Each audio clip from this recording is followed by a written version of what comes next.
দেখো বন্ধুরা, আজকে একটা নতুন ইউনিক একদম একটা রেসিপি বানাবো। তার জন্য এখানে আছে হাফ বাটি সুজি,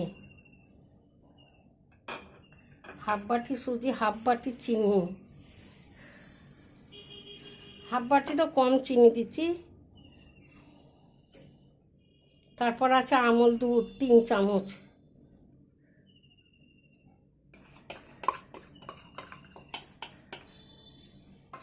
তারপর দেবো স্বাদ মতো নুন। এটাকে ভালো করে মিশিয়ে নেবো। আমল দুধ সুজি আর চিনি একসাথে ভালো করে মিক্স করে নেবো।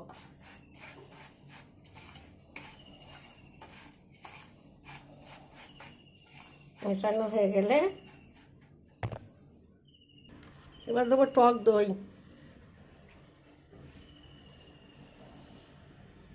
2 চামচ টক দই দেবো। এটা আমার ঘরে বসানো দই দিয়ে এটাকে আবারও ভালো করে মিশিয়ে নেবো টক দই দিয়ে। সামান্য জলও দেবো।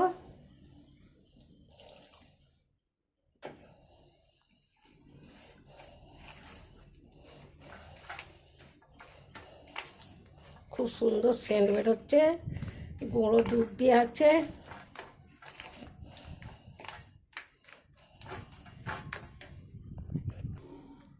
এতে দেবো কিছু ফল, কুচনো ফল। আজকে একাদশী, তাই আজকে ফলের রেসিপি করছি। এখানে দেবো তরমুজ, তারপর দেবো আঙুর, তারপর দেবো আপেল, তারপর দেবো কলা, শত লাস্টে দেবো কিশমিশ।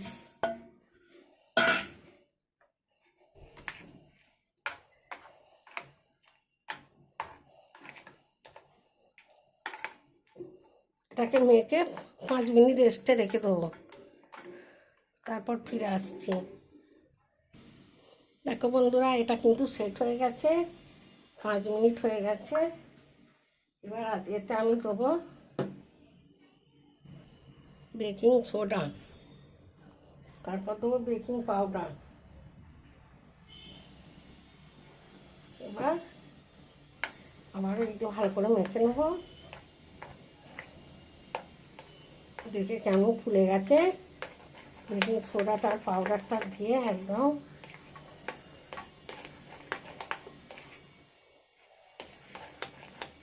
এবার একটা কড়া বসে দেবো।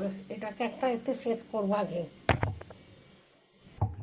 এটা কেক মেকার নিচ্ছি, এটা আমি ঘি দিয়ে আর আটা দিয়ে রেখে দিচ্ছি, ময়দা দিয়ে।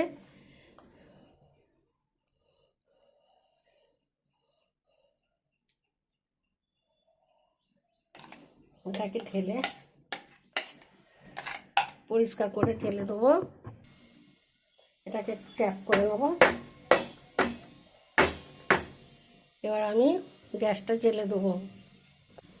দেখো বন্ধুরা, আমার জলটা গরম হয়ে গেছে, ফুট ধরে গেছে। এটাকে এবার বসে ঢাকা দিয়ে দেবো।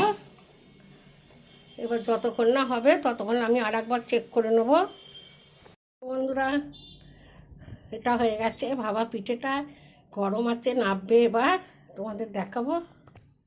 দেখো বন্ধুরা, সুজির ভাপা পিঠেটা কি সুন্দর হয়েছে, নরম একদম তুলতুলে। এটাকে আমি কেটে দেখাবো।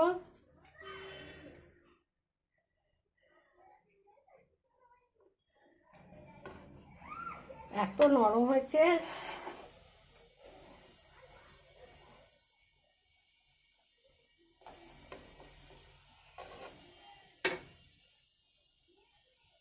দেখো কত সুন্দর খেতে হয়েছে, একদম নরম তুলতুলে।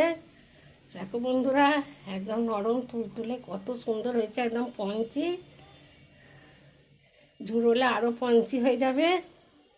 এই রেসিপিটা ভালো লাগলে লাইক, শেয়ার, কমেন্ট করবেন, আর আমার চ্যানেলটা সাবস্ক্রাইব করে দেবে। আমি আসছি অন্য রেসিপি নিয়ে। তোমরা ভালো থাকো, সুস্থ থাকো। দেখো কত সুন্দর হয়েছে। তা আমল দুধ দেওয়া আছে, সুজি, চিনি, টক দই আর নানা রকম সবজি না ফলগুলো সব ভিতরে আছে। এই ভাপা পিঠেটা আমি ফল দিয়ে করেছি।